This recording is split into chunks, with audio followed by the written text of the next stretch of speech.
அண்ணா, பத்திரிகை நண்பர்களுக்கு எங்களுடைய மாலை வணக்கத்தை தெரிவித்துக் கொள்கின்றோம். நம்முடைய பாரத பிரதமர் நரேந்திர மோடி அவர்கள் இலங்கையில் வெற்றிகரமாக 2 நாள் தன்னுடைய பயணத்தை முடித்துவிட்டு நேரடியாக நம்முடைய இந்திய நிலப்பரப்பில் மண்டபத்திற்கு வந்து கடந்த 11 ஆண்டுகளில் நம்முடைய பிரதமர் அவர்கள் 4 முறை ராமேஸ்வரத்துக்கு வந்திருக்கிறாங்க. 4 முறை பாருங்க, ஒரு குட்டி தீவு 4 முறை வந்திருக்கிறாங்க. அந்த அளவுக்கு இந்த மண்ணின் மீது இருக்கக்கூடிய மதிப்பும் மரியாதையும் அதற்கு முக்கிய காரணமாக இருக்கு. இன்னைக்கு 8300 கோடி ரூபாய் மதிப்பு இருக்கக்கூடிய பணிகளை, முடித்த பணிகளை தமிழக மக்களுக்கு அர்ப்பணிச்சிருக்கிறாங்க. சில பணிகளுக்கு தொடக்க விழா நடத்தியிருக்கிறாங்க. அதுவும் குறிப்பாக நமக்கு தெரியும், பிரதமர் அவர்கள் இந்த நவராத்திரி இந்த நாட்களில் விரதத்தில் இருக்கிறாங்க.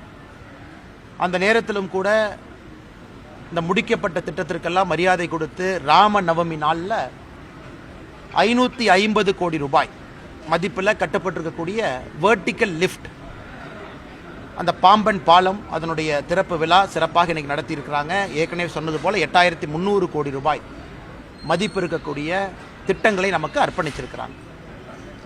அதே நேரத்தில் ராமேஸ்வரத்தில் கட்டுக்கடங்காத மக்கள் வெள்ளத்தில் அந்த கூட்டம் நடந்து முடிந்திருக்கிறது. பிரதமர் அவர்கள் சற்று நேரத்திற்கு முன்பு மதுரை விமான நிலையத்திலிருந்து டெல்லிக்கு கிளம்பியிருக்கிறார். முதலாக கடந்த 4 ஆண்டுகளில் நம்ம பார்க்கிறோம். எனக்கு தெரிஞ்சு ரொம்ப நாளைக்கு பிறகு நம்முடைய பாரத பிரதமர் அவர்கள் பங்கேற்கக்கூடிய ஒரு நிகழ்வில் தமிழகத்தினுடைய முதலமைச்சர் அவர்கள் பங்கேற்காதது எங்களுக்கு உள்ளபடியே பெரிய வருத்தம். அதற்கு முதலமைச்சர் அவர்கள் சொல்லியிருக்கக்கூடிய காரணம் கூட ஏற்புடையது கிடையாது. பிரதமர் அவங்க வர்றாங்கன்னு தெரியும்.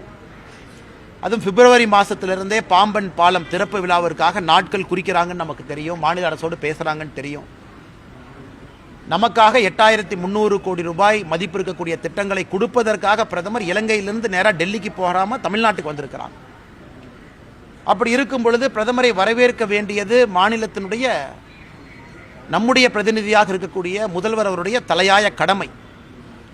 ஆனால் முதல்வர் அவர்கள் இதில் அரசியல் செய்து, ஏன்னா வெயில் ராமேஸ்வரத்தில் அதிகமாக இருக்குன்னு ஊட்டிக்கு போயிட்டார். ராமேஸ்வரத்தில் வெயில் 40 டிகிரி, நல்ல வெயில். அதனால் முதலமைச்சர் அவருக்கு வெயில் தாங்காதாட்டு இருக்கு. அதனால் நேராக வண்டியை ஊட்டிக்கு வர்றா அப்படின்னு சொல்லிட்டு ஊட்டி குளிரில் போய் பதமாக இருக்கலாம்னு அங்கே போயிட்டார். அதனால் இதை பாரதிய ஜனதா கட்சி நாங்கள் வன்மையாக கண்டிக்கின்றோம். ஏன்னா முதல்வர் தன்னுடைய கடமையை செய்ய இன்று தவறிவிட்டார். பிரதமருக்கு அவர் அந்த மரியாதையை கொடுத்திருக்கணும். நம்முடைய தமிழ்நாட்டிற்கு வந்த பிரதமர் தமிழக மக்களுக்காக இந்த பணிகளை செய்வதற்காக வந்திருக்கக்கூடிய பிரதமரை நம்முடைய முதல்வர் அவர்கள் அவமானப்படுத்தியிருக்கிறார். அதற்கு நம்முடைய முதல்வர் அவர்கள் மன்னிப்பு கேட்கணும், தமிழக மக்கள்கிட்ட மன்னிப்பு கேட்கணும். இது முதல். இரண்டாவது, ஊட்டியில் போய் உட்கார்ந்துக்கிட்டு அங்கிருந்து அரசியல் பேசுறார். என்ன அரசியல்? இங்கே வந்திருக்கக்கூடிய பிரதமர் டீலிமிட்டேஷனை பற்றி பேசணும், தொகுதி மறுசீராய்வை பற்றி பிரதமர் பேசணும். பேசினா பிரதமருடைய வண்டியை நான் டேக் ஆஃப் ஆகவே விட மாட்டேன் அப்படிங்கிற மாதிரி பேசிட்டு இருக்கார். முதல்வர் அவர்கள் நன்றாக உணர்ந்து கொள்ள வேண்டும்.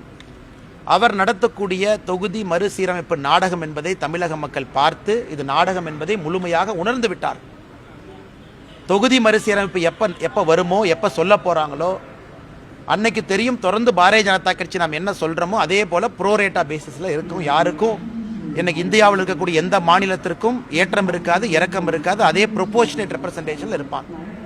ஆனால் இதை ஒரு காரணமாக, இதை ஒரு சாக்காக வைத்து ஊட்டியில் போய் முதல்வர் அவர்கள் ஒளிந்திருக்க வேண்டிய அவசியம் இல்லை. அதை பத்திரிகை நண்பர்கள் நீங்க பார்க்குறீங்க.